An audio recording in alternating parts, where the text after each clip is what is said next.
بسم اللہ الرحمن الرحیم، السلام علیکم۔ امید کرتا ہوں آپ تمام ناظرین اور سامعین خیر و عافیت سے ہوں گے۔ ناظرین، کچھ خبریں اس وقت جو آپ کے سامنے پیش کرنا جا رہا ہوں۔ ایک طرف تو رشیا کی طرف سے پولینڈ کو متنبہ کیا گیا ہے کہ اگر پولینڈ اپنی سرزمین امریکہ کو فراہم کرتا ہے کہ امریکی نیوکلیئر آرسنل وہاں سے رشیا کے خلاف استعمال کیا جائے تو اس کے پھر بہت خطرناک نتائج جو ہے وہ پولینڈ بھی بھگتے گا اور اس کے ساتھ ساتھ پورا مغرب جو ہے وہ اس آگ کی لپیٹ میں آئے گا۔ اب اس کے ساتھ جو مغرب کی طرف سے رشیا کے اوپر مسلسل دباؤ ہے یوکرین کی جنگ کو لے کر، اس معاملے میں اب رشیا سے کیا بیانات آ رہے ہیں اس کو بھی اس ویڈیو میں شامل کریں گے۔ اور اس کے ساتھ آپ کو یہ بتائیں کہ فائنینشیل ٹائمز نامی ایک اخبار نے حزب اللہ کی طاقت کے حوالے سے ایک رپورٹ شائع کی ہے۔ کیا ہے اس رپورٹ میں، اس کو اس ویڈیو میں شامل کریں گے۔ اس کے ساتھ ساتھ جو لبنان سے خبریں آ رہی ہیں، حزب اللہ کی طرف سے کون کون سے مقامات کو نشانہ بنایا گیا ہے، اس جنگ میں کیا پیش رفت ہوئی ہے، اس کے بارے میں اس ویڈیو میں بات کریں گے۔ اور اس کے ساتھ اسرائیلی میڈیا کی حزب اللہ کے حوالے سے کچھ خبریں ہیں، اس کے اوپر بھی اس ویڈیو میں بات کریں گے۔ ساتھ ساتھ اس ویڈیو میں یہ بھی شامل کریں گے کہ تقریباً 8 سال کے بعد کسی ایرانی صدر کا پاکستان میں دورہ ہو رہا ہے اور اس وقت ابراہیم رئیسی پاکستان میں موجود ہیں، پہنچ چکے ہیں پاکستان۔ کیا کیا اس وقت ان کی طرف سے پاکستان میں بیانات دیے گئے ہیں، پاکستان اور ایران کی دوستی کے حوالے سے کیا باتیں کی گئی ہیں، اور اس 2 روزہ دورے کے اندر وہ کیا کیا میٹنگ کریں گے اور کون کون سے شہروں کو وزٹ کریں گے، اس کے اوپر بات کریں گے۔ اور اس کے ساتھ ایک اور دورہ بھی ہوا ہے، اور یہ دورہ ترکش صدر رجب طیب اردوغان نے تقریباً 13 سال کے بعد عراق کا دورہ کیا ہے۔ تو اس حوالے سے بھی جو احوال ہے اس کو اس ویڈیو میں شامل کرے چلیں گے۔ آخر میں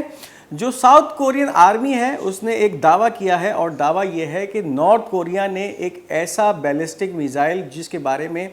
کوئی انفارمیشن نہیں ہے، وہ جاپان سی کی طرف داغا ہے۔ تو کیا معاملات ہیں اس کے اوپر بھی اس ویڈیو میں بات کریں گے۔ تو اگر اب تک آپ نے ہمارے اس چینل پاک گولڈ میڈیا کو سبسکرائب نہیں کیا تو اس چینل کو سبسکرائب کیجئے تاکہ آنے والی تمام ویڈیوز آپ تک پہنچ سکیں۔ اس ویڈیو کو لائک کیجئے، شیئر کیجئے اور کمنٹس میں اپنی قیمتی آراء کا اظہار ضرور کیجئے۔ اب رشیا سے جو خبر اس وقت سامنے آ رہی ہے، فارن منسٹری کی اسپوکس پرسن ہے ماریا زاکھارووا، بیان دیا ہے the Polish territories on which American nuclear weapon will be deployed will be on our list of target in the event of collision with NATO۔ جس طرح سے یوکرین کا معاملہ شدت پکڑتا جا رہا ہے، اس میں گرمی بڑھتی جا رہی ہے، اور ایک طرف تو اب امریکہ نے $60.8 بلین کی امداد یوکرین کے حوالے کرنے کی باتیں شروع کر دی ہیں۔ ایک بل پاس ہو چکا ہے امریکن ہاؤس آف ریپریزنٹیٹیو میں۔ اب اس کے بعد جو ایک اور پیش رفت ہے اس خطے کے اندر وہ یہ ہے کہ امریکہ نے پولینڈ کی سرزمین کو مانگا ہے، یعنی وہاں پر اب وہ اپنے نیوکلیئر آرسنل کو جو ہے وہ ڈپلوائے کرنے کی باتیں کر رہا ہے امریکہ، یعنی پولینڈ کے اندر پھر امریکن نیوکلیئر بیلسٹک میزائل اور اس کا نیوکلیئر آرسنل وہاں موجود ہوگا۔ اب پاسبلی اس کا استعمال ہوگا وہ کہاں ہوگا، وہ پھر رشیا کے خلاف استعمال ہو سکتا ہے۔ اور اس سے پہلے رشیا مکمل طور پہ واضح اعلان کر چکا تھا کہ اگر میرے خلاف یا یوکرین کے اندر کسی بھی ملک نے، خاص طور پہ نیٹو ممالک نے در اندازی کرنے کی کوشش کی، اور یوکرین کو جو کہ وہ اپنا انٹرنل معاملہ کہتا ہے، اور یہی اس کی طرف سے بیانات سامنے آتے ہیں کہ اگر یوکرین کے معاملے میں کسی نے بھی در اندازی کرنے کی کوشش کی تو پھر میں ویسٹ کو تباہ کر دوں گا، اور اس وقت جو نیوکلیئر جنگ چھڑنے کا خطرہ ہے وہ بہت بڑھ گیا ہے۔ تو اب اس حوالے سے پولینڈ کی سرزمین مانگی ہے امریکہ نے، اور وہاں پہ اپنے نیوکلیئر آرسنل کو ڈپلوائے کرنے کی باتیں کر رہا ہے۔ اس حوالے سے جو اب یہ رشین فارن منسٹری کا بیان ہے، بڑا اہم اور واضح بیان ہے کہ اگر پولینڈ نے اپنی سرزمین امریکہ کو دی، اس کے بعد پھر پولینڈ جو ہے وہ اس لسٹ کے اندر شامل ہو جائے گا، اس فہرست کا حصہ بن جائے گا جو کہ رشینز نے مرتب کر لی ہے کہ اگر پھر نیٹو کی کسی بھی قسم کی چڑھائی رشیا پہ کی گئی، یوکرین کی طرف سے رشیا پہ نیٹو نے چڑھائی کی، یا کسی ویسٹرن ممالک نے رشیا پہ کسی بھی قسم کی جارحیت دکھانے کی کوشش کی، تو پھر پولینڈ کو بھی اس میں شامل کر لیا جائے گا، اور ایک بھرپور جواب پھر پولینڈ کو بھی دیا جائے گا۔ اب اسی حوالے سے رشیا کی فارن منسٹری کا ایک اور بیان ہے، the West is teetering on the brink of direct military clash between nuclear powers which is fraught with consequences۔ اس وقت جو مغرب ہے، خاص طور پر نیٹو ممالک اور اس کے ساتھ ساتھ بہت سارے ایسے ممالک جو کہ مغرب کا حصہ ضرور ہیں لیکن نیٹو کا حصہ نہیں ہے، اس وقت ڈائریکٹ ایسکیلیشن کے اندر رشیا سے آمنے سامنے آ رہے ہیں، اور اس وقت رشیا متنبع کر رہا ہے ان تمام ممالک کو کہ دیکھو ہمارے پاس نیوکلیئر پاور ہے، ہم اس کا استعمال کرنا بھی جانتے ہیں، اور اگر یہ معاملات ہوئے تو پھر جو ہے وہ اس سے نمٹنا جو ہے ان ویسٹرن ممالک کے لیے بہت مشکل ہو جائے گا، کیونکہ پھر پوری دنیا اس جنگ کی لپیٹ میں، خاص طور پہ مغرب اور عمومی طور پہ پوری دنیا اس جنگ کی لپیٹ میں آ سکتی ہے۔ اب آپ کو یہ بتاتے چلیں کہ فائنینشیل ٹائمز نامی ایک ادارہ ہے، اس نے حزب اللہ کے حوالے سے خبر شائع کی ہے۔ Hezbollah use new tactic against Israel last week but it has not yet demonstrated on the most advance element in its arsenal. پچھلے ہفتے سے آج تک کے جو معاملات حزب اللہ کی طرف سے رہے، اسرائیل کے اوپر بہت ایک میجر حملہ کیا گیا جس کے اندر اس کی ایک ریکانیسنس ہیڈ کوارٹر کو نشانہ بنایا اور اس کے اندر کافی اسرائیلی فوجیوں کی کیجویلٹیز سامنے آئیں۔ آج ایک بہت تازہ ترین حملہ کیا گیا، اور حملہ کیا تھا کہ جب ایک 450 ہرمز اسرائیلی ریکانیسنس ڈرون لبنانی ٹیریٹریز میں داخل ہوتا ہے، اور اس کا مشن یہ ہوتا ہے کہ لبنان کے حوالے سے انٹیلیجنس گیدر کی جائے، تو اس کو حزب اللہ کے مجاہدین ٹارگٹ کرتے ہیں، نہ صرف ٹارگٹ کر کے اس کو تباہ کرتے ہیں بلکہ اس کی ایک ویڈیو بھی جاری کرتے ہیں۔ اس کے بعد جو پھر معاملات ہیں، اب جو دشمن کا میڈیا ہے، against the backdrop of downing the Israeli plane in Lebanon and the fatal event in Arab al-Aramsha testing the result after half a year of fighting Hezbollah is capable of hurting and killing I think it is the time to change the perception if we lose air superiority over Lebanese airspace that will significantly damage our intelligence gathering capabilities then we are in big trouble۔ اب اس وقت دشمن media یعنی اسرائیل کا جو media ہے یہ خبریں دے رہا ہے، ایک طرف تو نشاندہی کر رہا ہے کہ آج کا جو واقعہ ہوا جس کے اندر حزب اللہ نے ایک ہرمز 450 ڈرون اسرائیلی ریکانیسنس ڈرون کو گرایا، اور اس سے پہلے پچھلے ہفتے کے اندر جو ایک کارروائی حزب اللہ کی طرف سے کی گئی تھی جس کے اندر ڈرونز کا استعمال کرتے ہوئے عرب الارمشا کے علاقے میں ایک ایسی انٹیلیجنس فیسلٹی کو نشانہ بنایا تھا، ہیڈ کوارٹر کو نشانہ بنایا تھا جو کہ لبنان کے اوپر نظر رکھنے کے لیے کافی مشہور تھا، یعنی لبنان کے حوالے سے کافی جو ہے وہ خفیہ انٹیلیجنس گیدر کرتا تھا، اس کو نشانہ بنایا تھا۔ تو اس حوالے سے اس وقت جو اینیمی میڈیا ہے ایک طرف تو یہ کہہ رہا ہے کہ اس وقت آدھے سال کی اس جنگ کے اندر حزب اللہ کی جو طاقت ہے ایک تو نقصان پہنچانے کی اور دوسرا مارنے کی، اس میں اضافہ ہوا ہے، اور اس وقت ہمیں اپنا نظریہ چینج کرنے کی ضرورت ہے۔ یعنی اس وقت جو حزب اللہ کے ایک بہت چھوٹی سی طاقت سمجھا جا رہا تھا، ان 6 مہینوں کے اندر حزب اللہ ابھر کے ایک بہت بڑی طاقت کے طور پہ سامنے آئی ہے، اور ایک ٹف ٹائم، ہارڈ ٹائم دے رہی ہے اس وقت اسرائیل جیسے ملک کو۔ اس وقت شمال کی کیفیت یہ ہے کہ پورا شمال خالی کرا لیا گیا ہے، اور اس وقت وہاں پہ صرف فوجی موجود ہیں، کوئی ایک عام عوام وہاں پر موجود نہیں ہے، سب چھوڑ کے بھاگ چکے ہیں اس علاقے کو۔ اب دوسری طرف یہ کہا جا رہا ہے کہ اگر اس وقت جو ان کی ایئر سپیریورٹی ہے،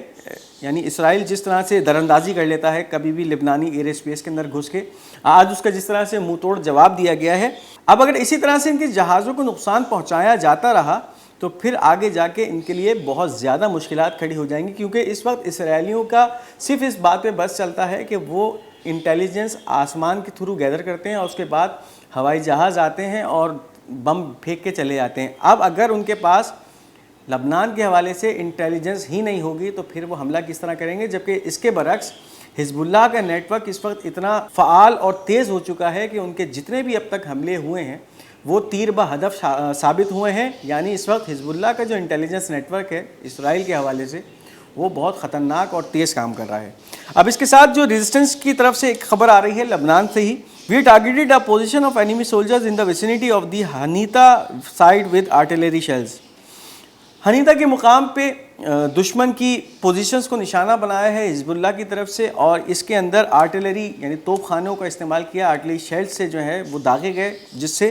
ان کی اینیمی سولجرز یا دشمن کے فوجوں کی پوزیشن تھے ان کو نقصان پہنچا، کیجویلٹیز ہوئی۔ اب اسی کے ساتھ ایک اور ہے، targeting spy equipment opposite the village of Wazzani with appropriate weapons and achieving direct hit. ایک اور حملہ کیا گیا، اور یہ حملہ بھی حزب اللہ کی طرف سے اسرائیل کی جاسوسی کے آلات کے اوپر، یعنی ان کا جو وہ ایکوپمنٹ جس سے وہ اسرائیل میں بیٹھ کے لبنان کی جاسوسی کرتے ہیں ان کو نشانہ بنایا گیا۔ یعنی آپ یہ سمجھیے کہ یہ وہ تمام اسرائیل کے کان اور آنکھ ہیں جس سے اس وقت وہ حزب اللہ یا لبنان کی ٹیریٹری پہ ان کی سرحد پہ نظر رکھے بیٹھا ہوا تھا۔ اب اس وقت جو حزب اللہ کی جو ٹیکٹک اس وقت یا ان کی جو حکمت عملی سامنے آ رہی ہے، پہلے انہوں نے تمام ان اسپائی ہیڈ کوارٹرز کو نشانہ بنایا، یعنی اسرائیل کی آنکھ اور کان کو جو ہے وہ غیر فعال کیا۔ اس کے بعد جو اب وہ حملے کر رہے ہیں تو پھر وہ حملے ڈائریکٹ اسرائیل کے اندر گھس کے ہوتے ہیں اور ان کی پھر پیشگی اطلاع بھی اسرائیل تک نہیں پہنچتی۔ تو یہ اس وقت جو معاملہ ہے، ایک تازہ ترین حملے کے اندر ایک اسپائی ایکوپمنٹ کو جو ہے وہ نشانہ بنایا ہے اسرائیل کے اندر۔ اب آپ کو اس کے ساتھ یہ بتائیں کہ اس وقت ایران کے صدر ابراہیم رئیسی پاکستان آ چکے ہیں اپنے آفیشیل دورے پہ، اور یہ کسی ایرانی صدر کی طرف سے پاکستان کا کیا جانے والا ایسا دورہ ہے جو کہ 8 سال کے بعد، یعنی 8 سال کے گیپ کے بعد کوئی ایرانی صدر دوبارہ پاکستان آئے ہیں۔ تو یہ دورہ کافی اہمیت کا حامل اس وقت سمجھا جا رہا ہے۔ President Raisi has arrived in Pakistan for 2 days visit. It is the first visit by an Iranian president to the Pakistan in 8 years. Both countries aim to expand trade and bilateral cooperation. President Raisi will also visit the cities of Lahore and Karachi.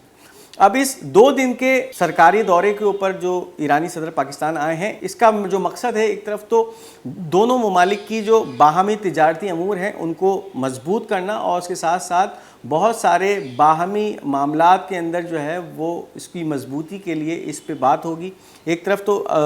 $10 billion کی جو ہے trade sharing کا بھی معاملہ ہے کہ ایران اور پاکستان مل کر جو ٹریڈ ہے، آپس میں تجارت ہے، اس کو مستحکم کریں گے، اور تقریباً $10 ارب کا جو ہے وہ ایک معاہدہ ہوگا جس کے اندر دونوں ممالک آپس میں تجارت کریں گے۔ اس کے ساتھ ساتھ جو اس خطے کے معاملات ہیں اس کے اوپر بھی اس میں بات ہوگی، اور اس 2 روزہ دورے کے اندر وہ اسلام آباد کے ساتھ ساتھ لاہور اور کراچی کا بھی دورہ کریں گے۔ تو ایک طرف تو یہ دورہ سامنے آ رہا ہے۔ اب اسی کے ساتھ ترک پریزیڈنٹ رجب طیب اردوغان نے بھی 13 سال کے بعد عراق کا دورہ کیا ہے۔ Turkish President Erdogan arrived in Iraqi capital Baghdad on the visit, the first in 13 years, during which 21 artillery shots were fired. Iraq کے دارالحکومت بغداد میں ترکی صدر رجب طیب اردوغان کا بھرپور استقبال کیا گیا اور ان کو 21 توپوں کی سلامی دی گئی۔ یہ واضح رہے کہ یہ ان کا 13 سال کے بعد، یعنی کسی بھی ترک صدر کا 13 سال کے بعد عراق کا دورہ ہے، اور اس دورے کے اندر بھی پھر بہت سارے اس خطے کے معاملات کو ڈسکس کیا جائے گا۔ اس وقت عراق کی جو پوزیشن ہے مڈل ایسٹ کے اندر، اس کے حوالے سے بات کی جائے گی،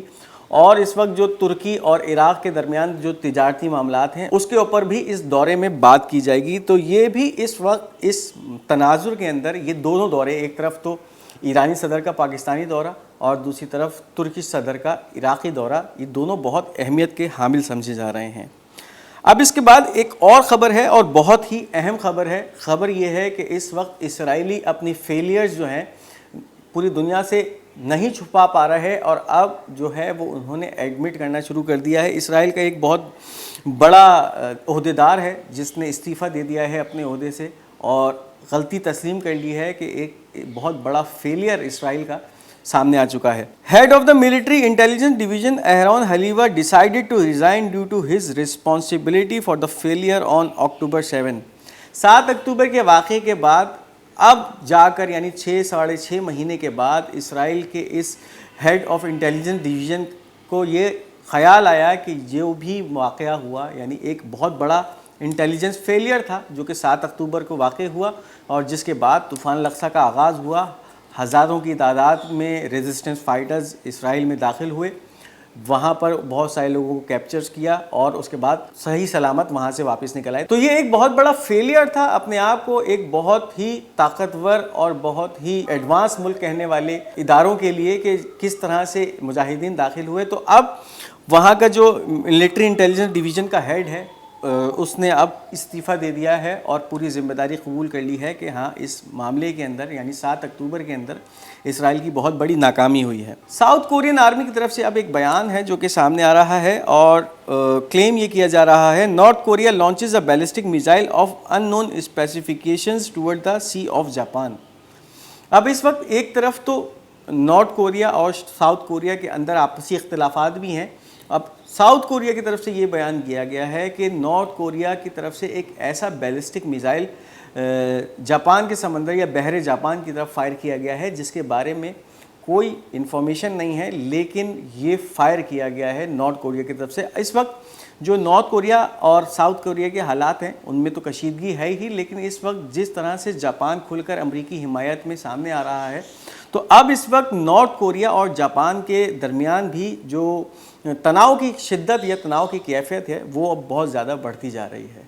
تو یہ تھا آج کا ہمارا خبرنامہ۔ امید کرتے ہیں آپ کو یہ خبریں پسند آئی ہوں گی۔ اپنی قیمتی آراء کا اظہار کمنٹس میں ضرور کیجیے گا۔ اس ویڈیو کو لائک اور شیئر کرنا مت بھولیے گا، اور ہمارا یہ چینل پاک گولڈ میڈیا، اس کو پلیز سبسکرائب ضرور کرتے جائیے گا۔ انشاءاللہ بہت جلد آپ سے نئی ویڈیو میں ملاقات ہوگی۔ تب تک اپنا بہت بہت خیال رکھیے گا۔ تب تک کے لیے خدا حافظ و ناصر۔